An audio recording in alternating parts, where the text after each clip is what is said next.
Të nderuar qytetar, miq dhe mbështetës të Aleancës për Shqiptarët dhe Vlenit. Sot duam t'ju drejtohemi drejt për drejt për t'ju njoftuar me vendime të rëndësishme që struktura tona morët në mbledhjen e kuvendit themelues të Aleancës. Ne, si pjesë e Aleancës për Shqiptarët brenda koalicionit Vlen, përfshirë antarët e Këshillit Koordinues, koordinatorët e degëve, funksionarët dhe mandatarët e zgjedhur, u mblodhëm sot për të analizuar zhvillimet politike në vend dhe sfidat që kemi përpara. Në fokusin ton të vazhdueshëm janë pritjet tuaja për të avancuar veprimin ton politik me qëllim forcimin dhe konsolidimin e përfaqësimit efektiv të shqiptarëve në Maqedoninë e Veriut. Kjo nuk është vetëm nevojë e kohës, por është një detyrim moral që kemi karshi juve që na keni mbështetur, na keni votuar dhe besuar si Vlen. Për këtë arsye, u thirr një kuvend për themelim i cili miratoi konceptin Aleanca e Re si hap strategjik drejt një Vleni më të fuqishëm dhe të unifikuar. Në funksion të riorganizimit dhe forcimit të brendshëm, kemi marrë vendime konkrete me efekt të menjëhershëm. 1. Pezullimi i funksionimit të gjitha organeve aktuale deri në një vendim të ri.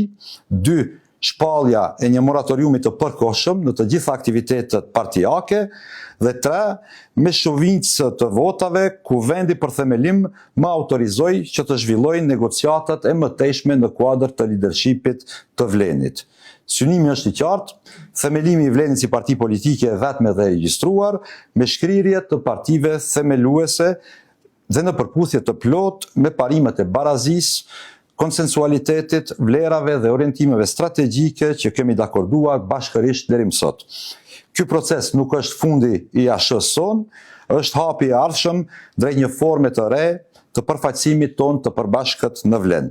Ne jemi kontribuesit dhe sakrifikuesit më të mëdhenj për krijimin dhe mbajtjen gjallë të Vlenit dhe tani po hedhim hapin vendimtar për të kthyer këtë koalicion në subjekt politik të unifikuar. Qytetarët shqiptar të këtij vendi meritojnë një forcë të bashkuar, transparente dhe efektive, e jo ndarje të reja që i shërbejnë vetëm atyre që duan të ruajnë regjimin e vjetër. Do të vazhdojmë me punë, me përgjegjësi të plot, me transparencë dhe në frymën e unitetit për të arritur këtë qëllim sa më shpejt dhe sa më mirë. Ju falenderit për besimin dhe mbështetjen tuaj të vazhdueshme.